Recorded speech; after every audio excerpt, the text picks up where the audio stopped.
Welcome to another update. This is the usual weekly update that AARP Arizona Hispanic Connection brings to you. And today, Alex Juarez couldn't join, and my colleague and good friend, Brendan Blake, is joining us. Brendan, thank you so very much for joining us on this important update related to the fact that the Arizona Arizona has a budget. Katie Hobbs, the governor of Arizona, has signed it. First of all, welcome and thank you. And let me ask you the first question, because we try to make this very, very fast. In budgets, nobody gets everything. Nobody's absolutely happy. You always have to win some, lose some. Why would you, as the director of advocacy for AARP Arizona, why would Arizona be happy about this budget? Take it away. Yeah, thank you, David. It's always a pleasure to be here with you. And, you're absolutely right. Not everybody gets what they want out of a budget. But from our perspective at AARP, housing was one of our top issues, and seeing a lot of money go towards addressing some of our housing issues that we have in Arizona, not just in the Metro Phoenix area, but across the state, is really a big reason why we're a big supporter of this budget. Perfect. Are you satisfied? Oh, personally? Yeah, I think that this is one of the better budgets we've had in a number of years, especially as it relates to Arizonans 50 plus and our issues. I think we're going to really see, some trickle down effects of really positive things from this budget. We're going to get into the some of the details, but let me also bring in the issue of volunteers. You have a network of volunteers that devote their time to you, to work with you for AARP and advocating for these issues. What about them? How do they feel? Volunteers, for the most part, I believe the volunteers are with us on this. Obviously, every volunteer comes with their own background and certainly would have liked to see a lot more. But as we've told them and they understand and we understand, you just don't get everything you want out of a budget. There's a lot more that we would have liked to have seen. But again, you don't get everything you want. So. Perfect. Well, Brendan, let's go into some of the details. And first of all, let's take housing. We realize that renting houses, buying homes, the homelessness situation, even in Mesa, there's this mobile park issue. Are those being addressed in this budget? And can you kind of help us as to how, the funding, etc.? Yeah, so a lot of things are getting addressed with this housing budget. And like I said, there's still plenty left to do. Fortunately, the session has not ended, which is typically what happens once a budget is signed. But they are still legislators and the governor are still working on some other stuff as well. But to kind of, just run down this list a little bit, the biggest issue here is some of the housing problems that we have. I feel this. My family feel this. Anybody who's renting like we are is, you feel the strain of the rental market here in Arizona. There's just not enough housing, not enough affordable housing. And this one at the top here, the $150 million to the Housing Trust Fund, what that's meant to do is that's meant to help address our affordable housing problems. And just to kind of give some perspective on that number, $150 million, the previous highest one-time allocation was $60 million, and that was last year. Prior to that, it was closer to $10 million. So the amount of money that we have seen go into the Housing Trust Fund, essentially the Housing Trust Fund can be used to help build affordable housing, convert to affordable housing units, so that way we're able to have more units for people to utilize. The second issue is that second one, $60 million to a new homeless shelter fund. Essentially what this is a recognition that we have a huge problem as it relates to our growing population of people experiencing homelessness. Right. And unfortunately, a lot of those folks are over the age of 50 and they're experiencing homelessness for the very first time. So these aren't folks who've been chronically homeless throughout their lives. It's a new thing to them. And it's part and parcel to sort of the other issues that we're seeing around affordable housing and just the cost of living here in Phoenix. Mm-hmm. The next one is another recently highlighted issue, City of Mesa. As you mentioned, City of Phoenix had a couple of these cases but $5 million additional to the to the mobile home relocation fund helps keep people, gives people the money that they need if they're being kicked off the land that their home is sitting on. It gives them some additional money to be able to use to move. Because if you have a mobile home, you know that probably the most difficult thing you could ever do is move it. It's not exactly mobile. So this is some additional money to fix that. And then also, we have some unallocated dollars to the area agencies on aging, the AAAs for housing. We're not sure how that money will get used, but this is money that's really meant to go for older adults and any kind of housing help that they can get. It's just before we move to the next point. I mean, these are big numbers, big concepts. Will we be able to see the implementation of this in a kind of a noticeable way, do you think?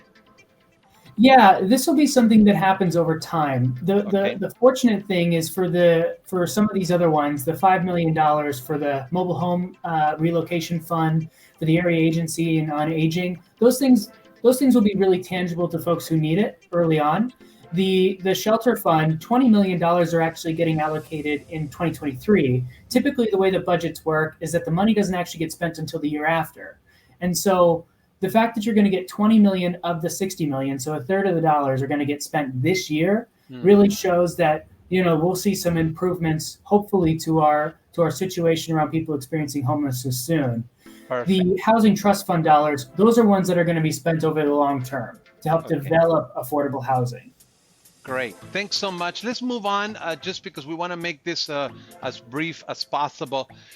Dementia, Alzheimer's, the big umbrella is dementia, and within dementia, we have Alzheimer's. I have to start with the fact that do you think as a society we are becoming more aware of this issue, and how is this allocation for this area going to help this matter?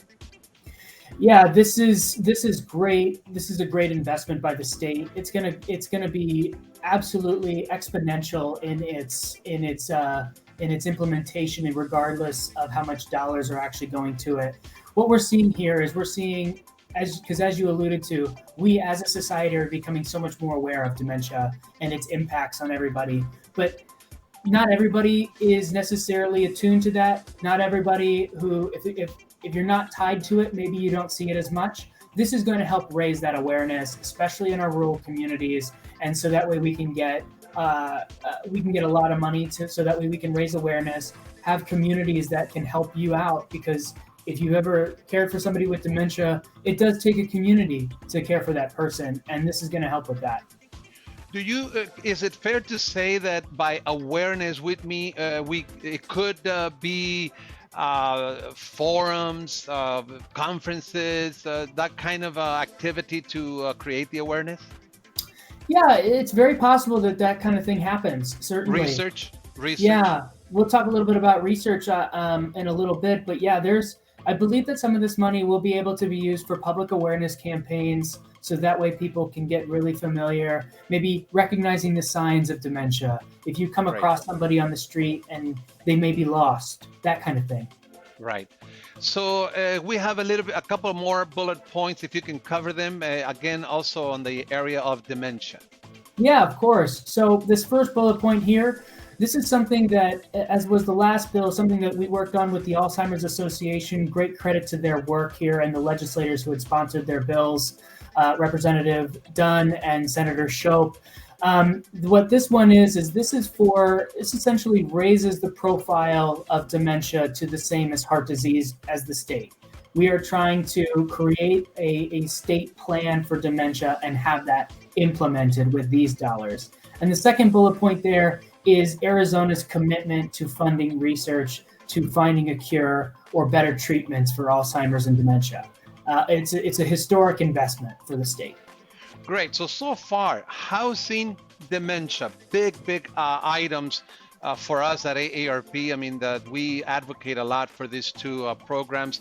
And let's conclude with the last, home and community home and community-based services, and I think I misspelled this one, home and community health services. It should be community-based. A little late to correct it, Brendan, but anyhow, home and community-based. You make that correction because I blew it there, but I'm correcting myself. I just caught it. Uh, this matter has to do with long-term care, right? Yeah. Long-term care is that kind of a care that normally is not covered by health insurance. It's assistance with activities of daily living. And in Arizona, and I have to believe in the whole country, it has been approved that some of that care can happen at home and be paid for.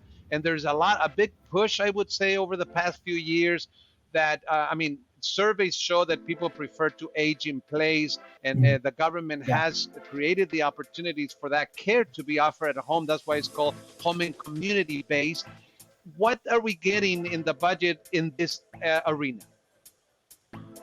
So what we're getting is $5 million for the area agencies on aging, and there are 8 area agencies. They essentially encompass, here in Maricopa County, it's Region 1. Pima County has their own. That's the PCOA, Pima Council on Aging, but they are also regionally based as well. And the way that we're getting this money is essentially every year the area agencies on aging will get some additional one-time funding. And this is to help implement some of their programs, whether that's their Meals on Wheels program or otherwise, or their support that they provide additional organizations. This is essentially what that money is for.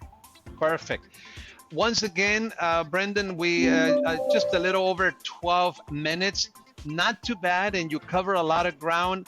We are very glad then that this budget has been passed and signed by Governor Katie Hobbs, and to be continue with the implementation of this funding on the areas of housing, dementia, and HCBS. Thank you once again, Brendan. See you next time. Hope you can join us in the near future. Thanks, David. Always a pleasure. Perfect. We'll be back next week. Stay tuned. Take care.